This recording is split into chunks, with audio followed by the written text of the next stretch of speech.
It seems particularly relevant to me to talk about the power of love to heal, particularly after the tragic events in Colorado Springs at the Q nightclub, about the dissension and divisiveness in our society, the violence that just happens more often than it should.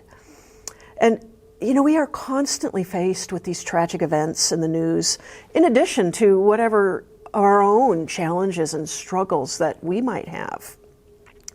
As I look back on my path of recovery from alcoholism, I really started to, once I stepped into recovery, I really started to understand the power of love to heal. And I think there's two aspects of the power of love to heal. And the first is being able to get outside of ourselves in order to love one another. And in order to do this, we have to be able to love ourselves, to be able to support each other. And I think for me, this was the beginning of my journey of understanding the power of love to heal, was really understanding how I could love myself back to wholeness, back to health. I started drinking at the age of 15 or 16, I think to become more comfortable in my skin, to be somebody I wasn't, to be more comfortable in social situations, to deal with feelings that I didn't understand and weren't comfortable with. And by the age of 43, at the end of my drinking, I was drinking to keep from seeing who I had become. When I looked at the mirror, when I looked into the mirror, I didn't really understand or see or love the person that was looking back at me. I was filled with tremendous self-loathing and self-pity.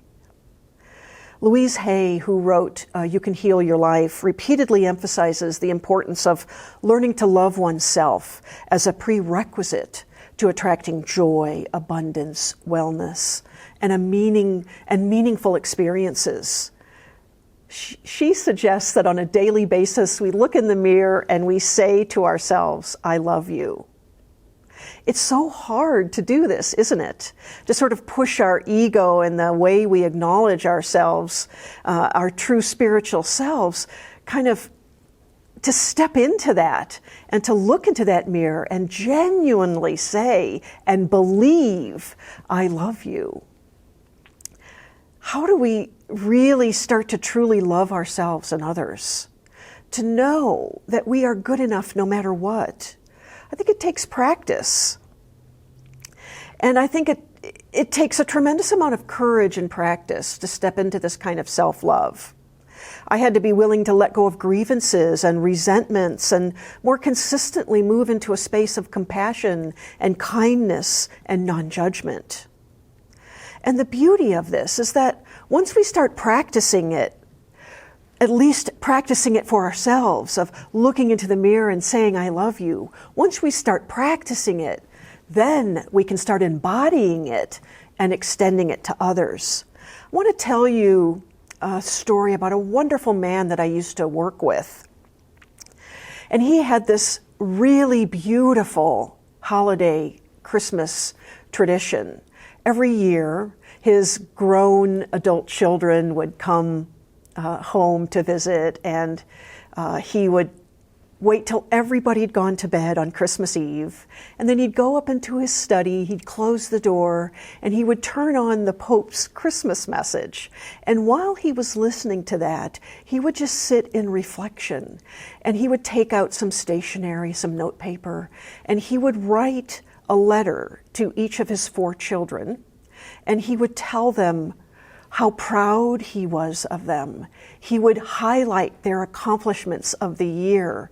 He would tell them what tremendous adults that they had become and how incredibly honored he was to be their dad. And he'd been doing this since they were born. And he'd do this on Christmas Eve. He'd put it in an envelope, he'd seal it with love, and he would put them in their Christmas stockings.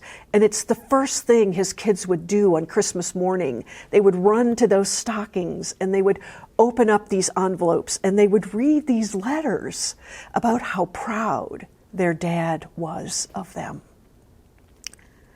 Can you imagine what that would do to you as a kid to receive that kind of letter from one of your parents? I think what an incredibly profound act of love. And talk about the power of love to heal, the power of love to support. He told me once when his adult daughter had moved into her own apartment, he and his wife had gone to visit her to see the apartment for the first time. And as they walked in the foyer was one of these letters that she had framed and hung in her apartment. It was the first thing that she had put up. And I can only imagine, as his daughter faced challenges in her life and hard times, that she would pull these letters out and reread them to remember the truth of who she was. I believe that this is the kind of love that has the power to heal.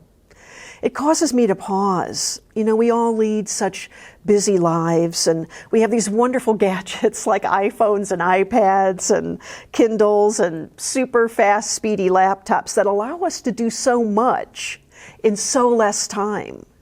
But how often do we slow down to spend time in the energy of love and then take the time to express it in ways that are meaningful? Rachel Naomi Remen said, "Perhaps the healing of the world rests on just this sort of shift in our way of seeing, a coming to know that in our suffering and joy, we are connected to one another with unbreakable and compelling human bonds. In that knowing, all of us become less vulnerable and less alone. The heart, which can see these connections, may be far more powerful a source of healing than the mind." And I don't negate the power of the mind to heal. I absolutely believe that we can change our thinking and consequently change our lives and the way that we live. However, I believe that this process starts in the heart and then sort of comes into our minds. It is said in 1 John 4:13, "Dear friends, since God so loves us, we ought to love one another.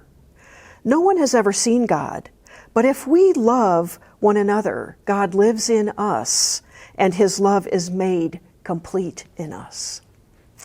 I recently came across this really touching story about an organ donor named Marion Adams. He was only 6 years old when he was accidentally and tragically shot and killed. He loved basketball, computers, carnivals, and especially all of his extended family. After he was disconnected from the ventilator that was keeping him alive, his family decided to donate his organs so that someone else's life could go on. Perfect matches were found for his heart, his liver, and both kidneys. This story was part of the Donate Life float that was in the Rose Bowl parade in Pasadena a few years ago. The theme of the float in that year's parade was "One More Day." And reflecting on that, Marion's mother said, "If I had just one more day with Marion, I would place a king's crown upon his head. I would take him to a special carnival and watch his beautiful smile the whole day as he eats plenty of cotton candy and popcorn and ride. Then we would end the day with all of our family, as this was what he would have wanted and loved. If I had only known, I'd have given him hugs and kisses and held his hand the whole day long. Marion, I love you so much. I miss you forevermore." A Marian's life lived on in the recipients of his organs. I love the whole story behind the Donate Life float of donor families and recipients working together to create the portraits of the donors that would adorn this float. This amazing process of coming together to create something so beautiful and interact in an amazing, healing way. To me, this really embodies the power of love to heal. Mary Baker Eddy, who founded Christian Science, wrote, "Love is not something we put on a shelf to be taken down on rare occasions with sugar tongs and laid on a rose leaf. I make strong demands on love, call for active witnesses to prove it, and noble sacrifices and grand achievements as its results. Love cannot be a mere abstraction or goodness without activity and power." The question is, how do we take this love off the shelf and embody it to where it has the power to heal? I came across these 10 steps in Bernie Siegel's book called Peace, Love, and Healing. I think they make a great roadmap to stay in the energy of healing and the power of love to do that healing. They're a great reminder of how we can set specific intentions in our lives to create an atmosphere of love and to heal ourselves and others. Number 1, do things that bring you a sense of fulfillment, joy, and purpose that validate your worth. See your life as your own creation and strive to make it a positive one.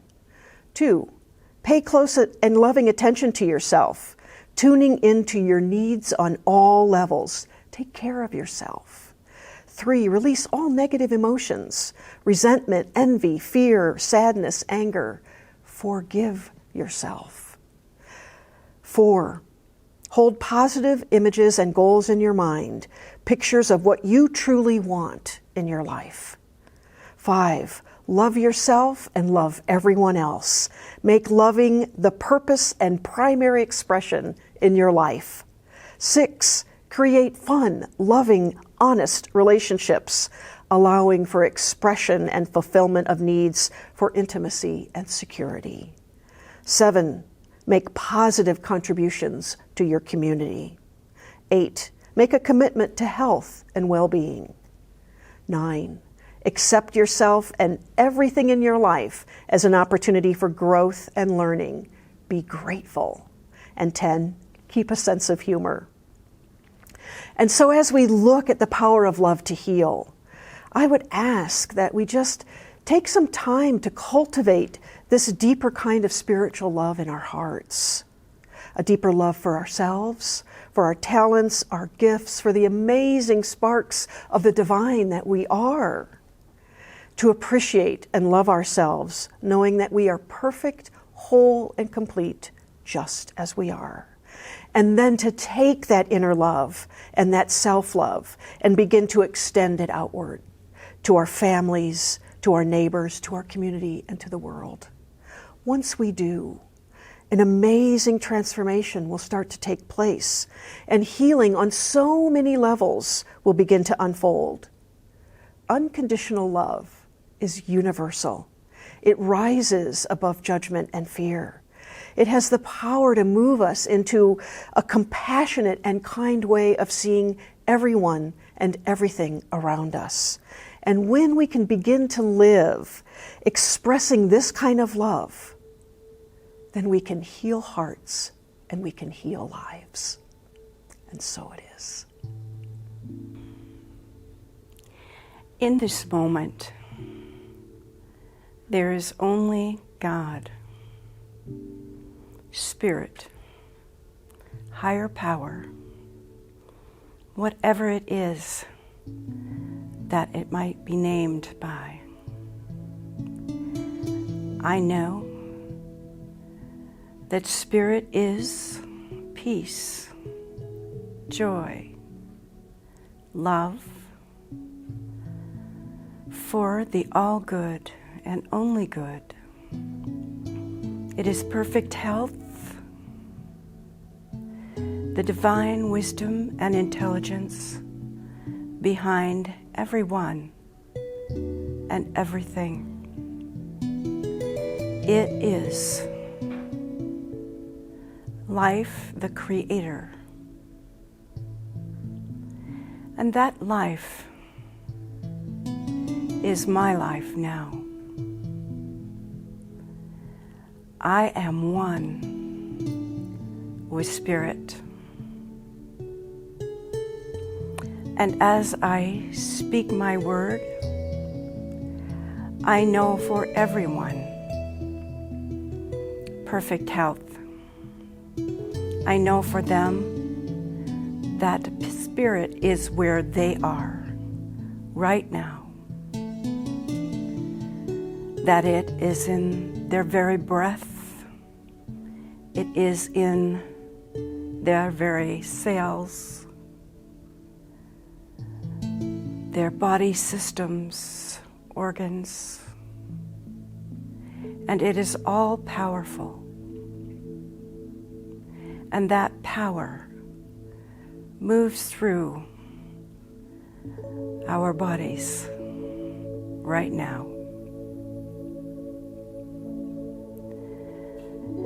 It is love itself, filling our very being, holding us with its love. It is everywhere present, and that healing is taking place right now, not in the future, but now. It also is the natural state of our beingness. I know for each person who might be feeling dis-ease this day, that they are cradled in the life of God, that God's got this, and that health that is truly the nature of their being is restored. And for this truth, I am forever grateful. Thank you, Spirit, for this at this moment. And I release this prayer to universal law, knowing it is already done. It is already so, and so it is.